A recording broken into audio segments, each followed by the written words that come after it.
السلام علیکم ورحمۃ اللہ وبرکاتہ۔ تمام احباب امید کرتا ہوں خیر کے ساتھ ہوں گے۔ الفوظ کبھی حصول تفسیر کا ہمارا یہ 12واں سبق ہے۔ اس سبق میں ہم جن عنوانات پہ گفتگو کریں گے تو چند عنوانات یہ ہیں: علم و تذکیر اعلیٰ اللہ کا مطلب، اللہ تعالیٰ کی صفات کے بارے میں قانون، علم و تذکیر بایام اللہ، علم الاحکام کی وضاحت، صحابی دور اور حنیفیت دور کسے کہتے ہیں، صحابی دور کہاں سے کہاں تک اور حنیفیت دور کہاں سے کہاں تک ہے۔ چلیے ابھی ہم ان میں سے ہر ایک کی وضاحت دیکھتے ہیں۔ چلیے ویڈیو شروع کرتے ہیں۔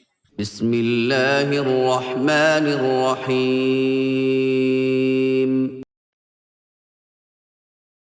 ماقبل سے ربط۔ حضرت شاہ صاحب رحمۃ اللہ علیہ نے قرآن کریم کے علوم میں 5 حصوں میں تقسیم فرمایا تھا۔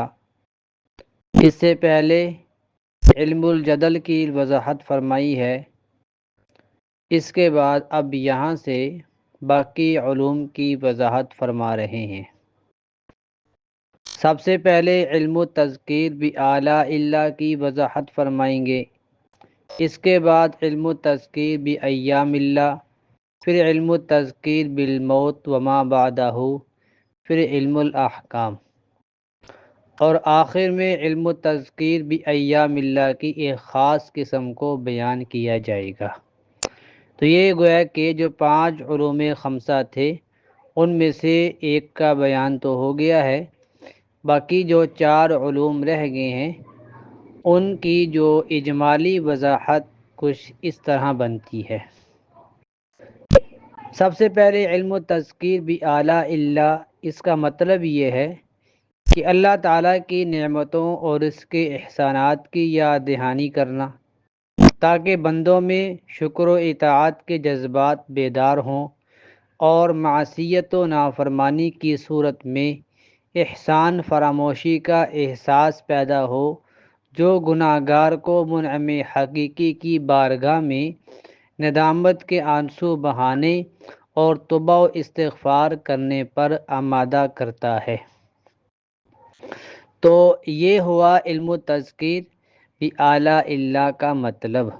گویا کہ علم التذکیر سے یہ مراد ہے کہ جو قرآن کریم میں اس کو بیان کیا گیا ہے، اس سے مراد، اس کا مقصد یہ ہے کہ ایک اللہ تعالیٰ کی شکر و اطاعت کا جذبہ پیدا ہو، اور اگر انسان سے گناہ ہو جاتا ہے تو اگر گناہ ہو جائے تو پھر توبہ و استغفار کا جذبہ بیدار ہو۔ قرآن کریم کا بنیادی مقصد کیا ہے؟ قرآن کریم کا مقصد تمام نوع کی اصلاح کرنا ہے، تمام انسانیت کی اصلاح کرنا ہے۔ اس لیے اللہ تعالیٰ نے علم التذکیر بایام اللہ میں ان نعمتوں کا ذکر کیا گیا ہے جس سے ہر انسان آسانی کے ساتھ سمجھ سکے۔ اللہ تعالیٰ کی صفات بھی ایسی ہی سہل انداز میں بیان کی گئی ہیں کہ اگر ایسا نہ کیا جاتا تو مقصد فوت ہو جاتا۔ جیسا کہ اس کی دلیل کچھ یوں سنیں، قرآن کریم میں افلا ینظرون الی الابل کیف خلقت والی السماء کیف رفعت والی الجبال کیف نصبت والی الارض کیف سطحت فذکر انما انت مذکر۔ تو کیا یہ لوگ اونٹوں کو نہیں دیکھتے کہ انہیں کیسے پیدا کیا گیا، اور آسمان کو کہ اسے کس طرح بلند کیا گیا، اور پہاڑوں کو کہ انہیں کس طرح گاڑا گیا، اور زمین کو کہ اسے کیسے بچھایا گیا۔ اب اے پیغمبر تم نصیحت کیے جاؤ، تم تو بس نصیحت کرنے والے ہو۔ اب دیکھو یہاں پر اللہ تعالیٰ نے اپنی نعمتوں کو بیان کیا، لیکن اس میں کوئی ایسی نعمت بیان نہیں کی ہے جسے عام انسان سمجھ نہ سکے۔ تو قرآن کریم کا علم التذکیر بآلاء اللہ کو بیان کرنے کا جو طرز عمل ہے وہ یہ ہے کہ ایسے دلائل کو ذکر کیا جائے گا، ایسی باتیں ذکر کی جائیں گی جسے ہر انسان آسانی کے ساتھ سمجھ سکتا ہے۔ اللہ تعالیٰ کی صفات کے تعارف کروانے کی وجہ، کوئی بھی عقل مند انسان اللہ تعالیٰ کے وجود کا انکار نہیں کرتا، اس لیے قرآن کریم نے اللہ تعالیٰ کی ذات کو مختصر انداز میں بیان کیا، لیکن لوگ اللہ تعالیٰ کی صفات کے بارے میں طرح طرح کے شکوک و شبہات میں مبتلا تھے، اس لیے اللہ تعالیٰ نے اپنی صفات کا تعارف انتہائی شرح و بسط کے ساتھ کروایا ہے، انتہائی تفصیل کے ساتھ۔ اللہ تعالیٰ کی ذات کا تعارف نہیں ہے، بلکہ اللہ تعالیٰ کی صفات کا تعارف انتہائی تفصیل کے ساتھ قرآن کریم نے کروایا ہے۔ اللہ تعالیٰ کی صفات کے بارے میں ایک قانون ہے، اللہ تعالیٰ کی صفات اور اسماء حسنہ یہ توفیقی اور سماعی ہے۔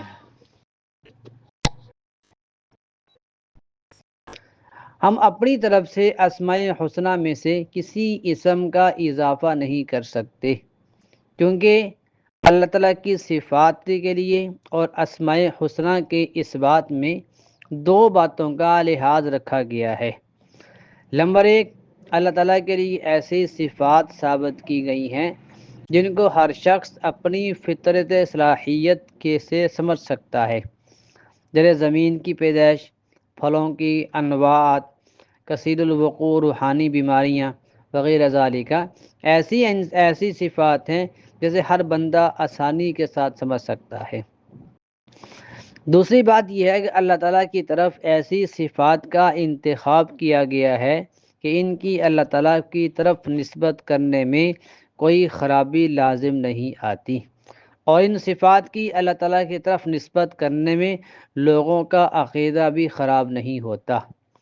اب چونکہ صفات کے اس بات کرنے میں ان دو باتوں کا خیال رکھنا ہر انسان کی بس کی بات نہیں ہے، اس لیے شریعت نے اسماء حسنہ اور صفات کو توفیقی قرار دے دیا ہے کہ اللہ تعالیٰ کی صفات اور اللہ تعالیٰ کے نام کوئی انسان اپنی طرف سے رکھ نہیں سکتا۔ تیسرا علم ہے علم التذکیر بایام اللہ، علم میں وہ واقعات آتے ہیں جو اللہ تعالیٰ فرما برداروں کو نوازنے اور مجرموں کو سزا دینے کے لیے ظہور فرمائے تھے، تو قرآن کریم میں صرف انہی واقعات کو بیان کیا ہے جن سے عرب آشنا تھے۔ ایسے واقعات جس کو اہل عرب نے سنا ہوا نہیں تھا، قرآن کریم نے ایسے واقعات کو بیان نہیں کیا۔ مثلا حضرت نوح علیہ السلام کا واقعہ، حضرت موسیٰ علیہ السلام کا واقعہ، قوم عاد کا واقعہ، قوم سمود کا واقعہ، یہ ایسے واقعات ہیں جن کو اہل عرب نے اپنے بڑوں سے سنا ہوا تھا، ان واقعات سے وہ آشنا تھے۔ ایسے عجیب و غریب واقعات جن سے عرب نا آشنا تھے، قرآن کریم نے ان واقعات کو بیان نہیں کیا، بلکہ انہی واقعات کو بیان کیا گیا ہے جن کو اہل عرب جانتے تھے، ان سے آشنا تھے۔ قرآن کریم کوئی قصے کہانی کی کتاب نہیں ہے، قرآن کریم بلکہ نصیحت نامہ ہے، اصول زندگی ہے، طرز حیات ہے۔ اس لیے قرآن کریم نے صرف انہی قصوں کو بیان کیا ہے جن سے کوئی نصیحت یا عبرت حاصل ہو رہی تھی۔ یہی وجہ ہے کہ قرآن کریم میں بعض قصوں کا ایک جز ملتا ہے، پورا قصہ نہیں ملتا، تو اس لیے قرآن کریم قصوں کے واقعات کے ان جزئیات کو بیان کرنے سے بیان کیا ہے جن سے سننے والے کو کوئی نصیحت ملے، کوئی سبق ملے، کوئی عبرت کا سما ہو۔ بغیر قصہ برائے قصہ قرآن کریم نہ ایسی کتاب ہے اور نہ ہی قرآن کریم کا یہ مقصد اور منہج ہے۔ قرآن کریم میں بعض واقعات اختصار کے ساتھ یا ایک دو مرتبہ بیان ہوئے ہیں، اور بعض واقعات کو قرآن کریم نے بار بار بیان کیا ہے۔ اس کی وجہ یہ ہے کہ جس واقعے میں جتنی زیادہ نصیحت اور عبرت تھی، اس کو اتنی ہی تاکید کے ساتھ بیان کیا گیا ہے۔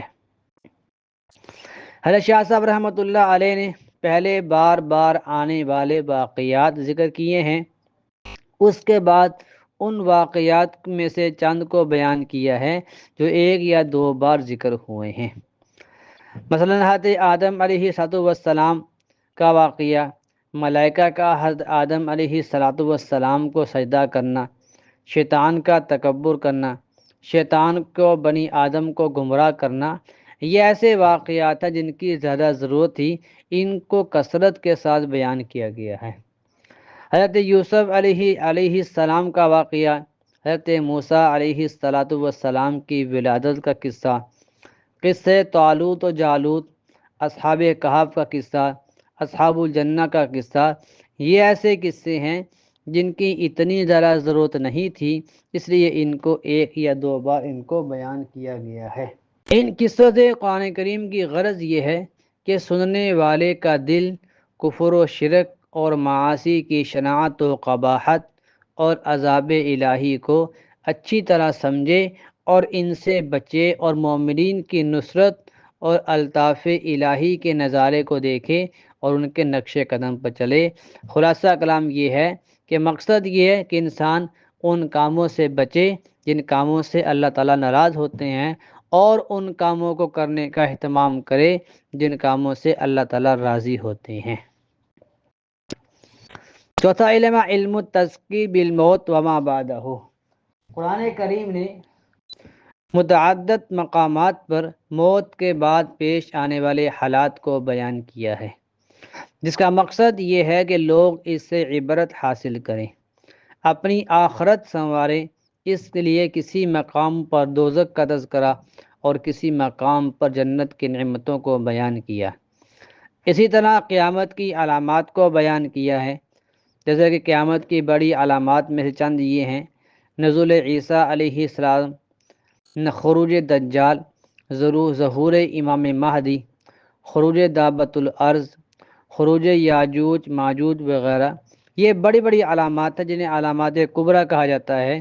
ہم انشاءاللہ العزیز چند دنوں میں شرح عقائد کے دروس کو شروع کر رہے ہیں، تو شرح عقائد کے دروس میں ان علامات پر انشاءاللہ العزیز بڑی ہی تفصیل کے ساتھ گفتگو آئے گی۔ پانچواں علم، علم الاحکام۔ قرآن کریم علوم خمسہ کو بیان کیا، چار علوم پر بات ہو چکی ہے، اب پانچواں علم، علم الاحکام کو بیان کر رہے ہیں۔ یاد رہے اس میں صرف وہی قانون بنائے گئے ہیں جو ایک مفسر کو چاہیے۔ اس کتاب میں علم الاحکام سے وہ علوم بیان کیے گئے ہیں جو مفسر کی ضرورت ہے، باقی علم الاحکام کے قانون کو دیکھنے اور پڑھنے کے لیے اس فن کی کتب کی طرف رجوع کیا جائے۔ یہاں پر پہلا اصول یہ ہے کہ حنیف کسے کہتے ہیں؟ ہر طرف سے کٹ کے صرف اللہ تعالیٰ کی طرف رجوع کرنا، یہ حنیف کہلاتا ہے۔ ملت حنیفیہ، ملت ابراہیمی اور دین اسلام ایک ہی معنی میں استعمال ہوتے ہیں۔ دین اسلام وہی دین ہے جو سارے انبیاء کا دین ہے۔ سیدنا ابراہیم علیہ السلام کا بھی دین وہی تھا جو آخر میں حضرت محمد الرسول اللہ صلی اللہ علیہ وآلہ وسلم کو اسی دین پر مبعوث کیا گیا۔ ایک ہوتے ہیں اصول اور ایک فروعات۔ اصول میں کسی نبی کا اختلاف نہیں ہوتا، اصول میں عقائد میں سارے انبیاء متفق ہیں، البتہ فروعات میں اختلاف ہوتا رہتا ہے۔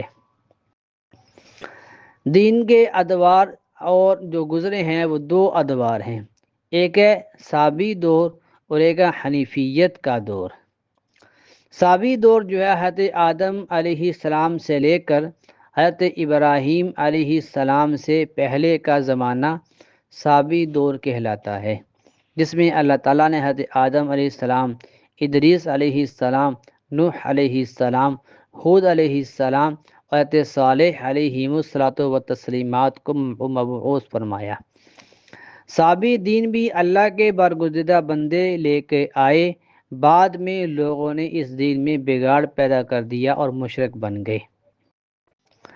حنیفیت کا دور حضرت ابراہیم علیہ السلام سے شروع ہوتا ہے اور آپ صلی اللہ علیہ وآلہ وسلم تک جاتا ہے، کیونکہ حضرت ابراہیم علیہ السلام حنیفیت کے بڑے امام ہیں، اسی لیے آپ کو حنیف کہتے ہیں، اور دین اسلام کے بنیادی عقائد دین ابراہیم کے مطابق ہیں۔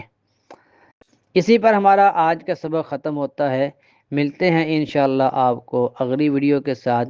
ویڈیو اچھی لگے تو لائک کیجئے، شیئر کیے، کمنٹس کریں اور لوگوں کو دوستوں کو شیئر کریں، اور کوئی سوال ہو تو کمنٹس کر کے ضرور پوچھیں۔ ویڈیو کے بارے میں اپنی رائے کمنٹس میں ضرور دیں۔ تب تک کے لیے اللہ حافظ، السلام علیکم۔